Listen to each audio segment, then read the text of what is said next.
আজকের রেসিপি মটর পনির।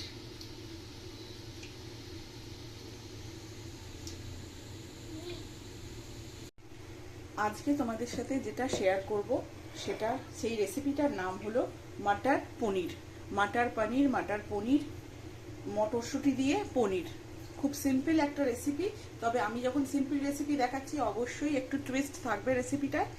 একটা ছোট্ট টুইস্ট দিয়ে আজকে আমি তোমাদের দেখাবো মটর পনির। বলতে পারো বেঙ্গলি স্টাইল, সেটা বলতে পারো। অল্প একটু আলু অবশ্যই থাকবে, যেহেতু বেঙ্গলি স্টাইল বলছি, মানে বাঙালিরা সব কিছুতেই আলু পছন্দ করে। অবশ্যই অল্প একটু আলু থাকবে, কিন্তু নর্মাল যে মটর পনির হয় তাতে কিন্তু আলু থাকে না, তার জন্য তোমরা কিন্তু আলু অ্যাভয়েডও করতে পারো। আচ্ছা, সেই মটর পনির বানানোর জন্য আমি যেটা করব, প্রথমে আমি প্যান নিয়েছি। প্যানে সাদা তেল অবশ্যই ভাবে মাস্ট, তাতে অল্প একটু হলুদ দিয়ে দেবো, নাহলে পনিরটা ভাজতে গেলে বড্ড ছিটকবে। অল্প একটু হলুদ দিয়ে দিলাম। এবার আমি এক এক করে আমার পনিরগুলো ভেজে নেব। মটর পনির যেহেতু পনিরটাই মেন আইটেম, পনিরটাকে আমি অল্প করে ভেজে নেব। খুব বেশি কড়া করে কিন্তু ভাজবে না, হালকা করে পনিরটা ভেজে নেবে। তোমরা কিন্তু পনির না ভেজেও করতে পারো, তবে শাহী পনির, মালাই পনির, এইসব পনির হলে না ভাজাটা মাস্ট। তবে এই পনিরটা অবশ্যই ভাবে চাইলে একটু ভেজে নেবে বা পারলে একটু ভেজে নেবে, কেন কি এরপরে আমি একটা টুইস্ট দেখাবো, সেটা না ভাজলে কিন্তু হবে না।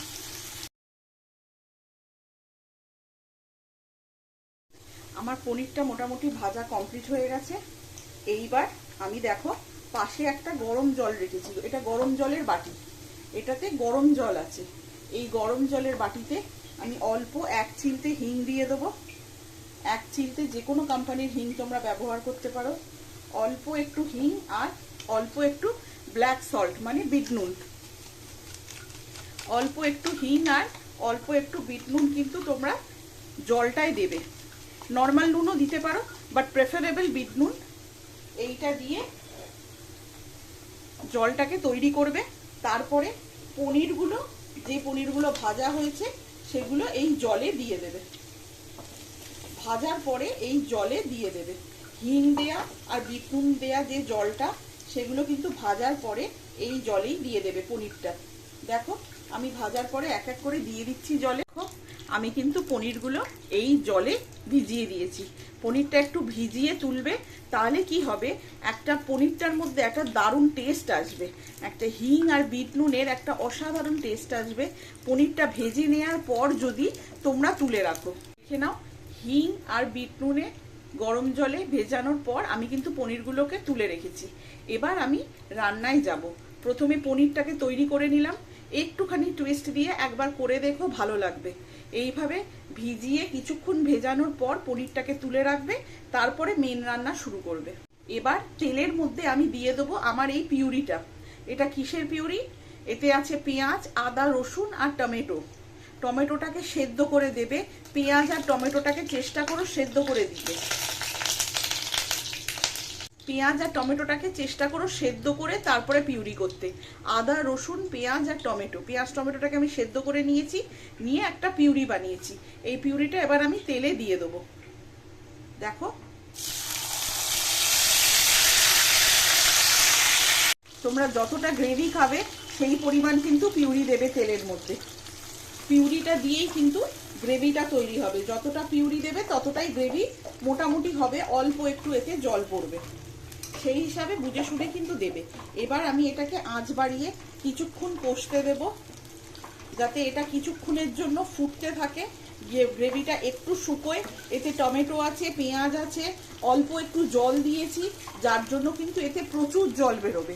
গ্রেভিটা কিন্তু অনেকটা শুকোবে, তারপর বাদবাকি রান্নাটা কিন্তু হবে। এবার আমি গ্রেভিটাকে শুদ্ধ শুকোতে দেবো, কিচ্ছু না দিয়ে। আমার টমেটো পিউরিটা দেখো কিছুক্ষণ ফুটেছে, অল্প একটু শুকিয়েছে। আমি বলেছিলাম আমি কিন্তু এতে একটু আলু দেব। এখন আমি আলুগুলো দিয়ে দেবো।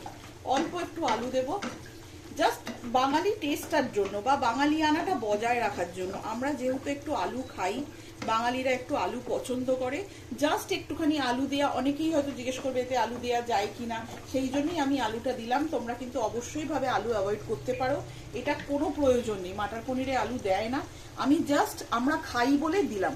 আমরা যেভাবে খাই সেভাবে তোমাদের দেখাচ্ছি বলেই কিন্তু শুধু আলুটা দিলাম। এবার আমি এটাকে একটু ফুটতে দেবো।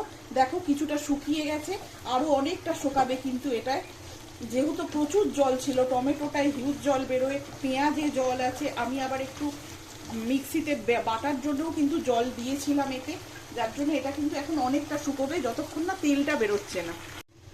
আমি এবার চেক করে নেব আমার এই পিউরিটা আর আলুটা হয়ে গেছে কিনা, আলুটা সেদ্ধ হয়েছে কিনা আর পিউরিটা কষানো হয়ে গেছে কিনা।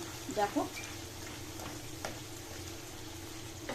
আমার কিন্তু পিউরি থেকে তেল ছেড়ে দিয়েছে, দেখতে পাচ্ছ? আমার কিন্তু পিউরি থেকে অবশ্যইভাবে তেল ছেড়ে দিয়েছে, মানে কিন্তু আমার এই পিউরিটা কষানো হয়ে গেছে। এর বেশি আর কষানোর কিন্তু প্রয়োজন হবে না। আচ্ছা, এবার আমি এর মধ্যে দেব হচ্ছে অল্প একটু কাশ্মীরি মির্চ, যাতে কালারটা একটা সুন্দর কালার আসে। অল্প, খুব সামান্য একটু কাশ্মীরি মির্চ দেবো এর মধ্যে। দেখো একদমই সামান্য আমি দিয়েছি। আর এর মধ্যে অল্প একটু নুন দেবো। নুনটা তোমরা একটু পরেও দিতে পারো, আমি এখনই দিয়ে দিচ্ছি। অল্প পরিমাণ মতো নুন দেবো, যেহেতু টমেটো আছে আর টক দই পড়বে, বুঝে শুনে কিন্তু নুন দেবে। আচ্ছা, এই সময় তোমরা একটু মিষ্টি দিতে পারো, কিন্তু এর মধ্যে অল্প একটু মিষ্টি কিন্তু এই সময় দিয়ে দিতে পারো। যেহেতু টমেটো আছে, টক দই আছে, আমি কিন্তু অল্প একটু মিষ্টি এর মধ্যে দিয়ে দিলাম। বেশি মিষ্টি দেবে না, অল্প মিষ্টি কিন্তু বেশি হয়ে যাবে। নিয়ে এটাকে আমি একটুখানি সুন্দর করে কষিয়ে নেব। নিয়ে এতে দেব জল। তোমরা চেষ্টা করো এতে গরম জল দিতে।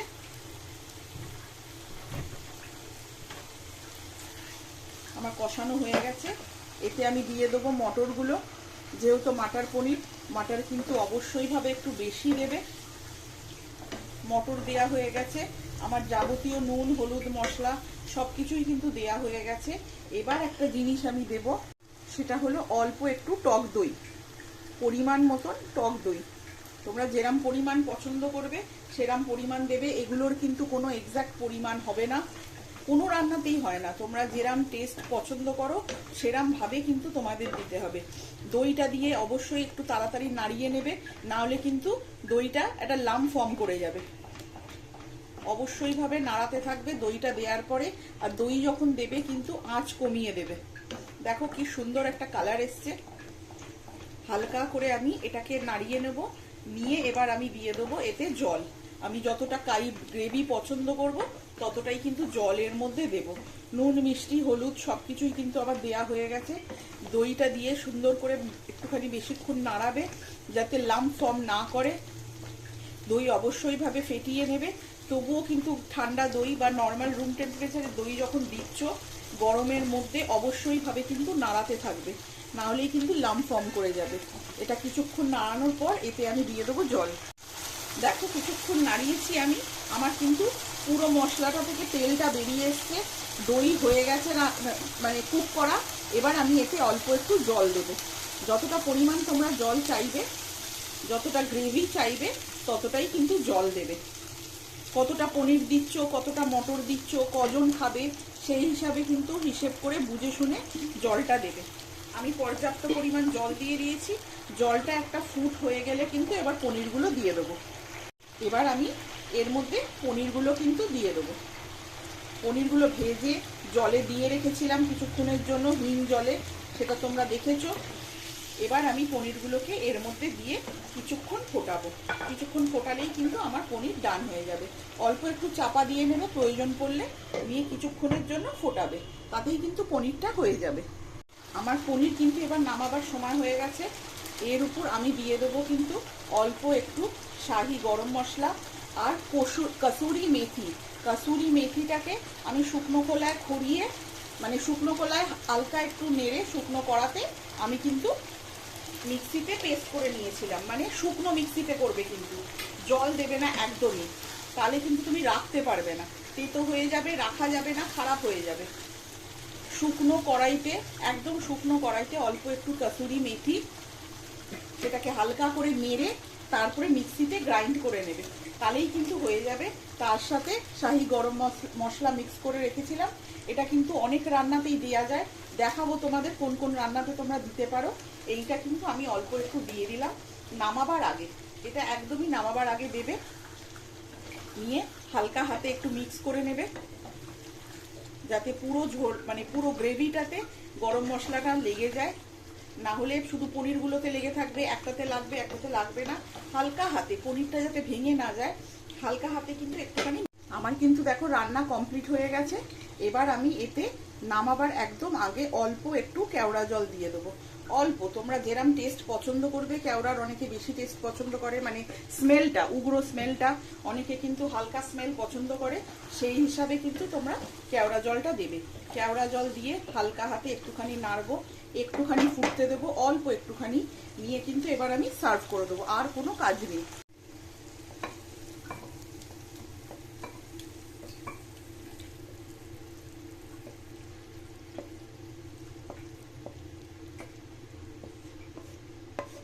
দেখো মাটার পনির কিন্তু ডান, বেশি কিচ্ছু করিনি, সার্ভ করে দিয়েছি আমি আমার মাটার পনির। দেখো হয়ে গেছে আমার কিন্তু মাটার পনির। এতে আমি আলু দিয়েছি, শুধুই আমরা একটু আলু খাই বলে, আমরা যেভাবে খাই সেভাবে দেখিয়েছি বলে তোমরা কিন্তু অবশ্যই ভাবে আলুটাকে অ্যাভয়েড করবে। তার বাদ বাকি সবকিছুই কিন্তু দেবে, যা যা আমি দিয়েছি সবই কিন্তু দেবে। দেখো simple and easy recipe matter paneer with a twist. অল্প একটু নামাবার আগে অবশ্যই ভাবে কেওড়া জল দেবে, না হলে কিন্তু সেই টেস্টটা বা সেই স্মেলটা, রেস্টুরেন্ট স্টাইল যে স্মেলটা, সেটা কিন্তু তোমরা পাবে না। অল্প একটু কেওড়া জল দিয়ে দিলেই কিন্তু তোমরা সেই টেস্টটা পেয়ে যাবে। আজকের জন্য তাহলে এই রান্নাটাই তোমাদের কাছে রাখলাম, মাটার পনির। নানান রকম পনিরের রেসিপি দেখাবো, আজকের জন্য শুধু এটাই। কালকে আবার একটা নতুন রেসিপি নিয়ে আসবো। চললাম আজকের জন্য, টাটা।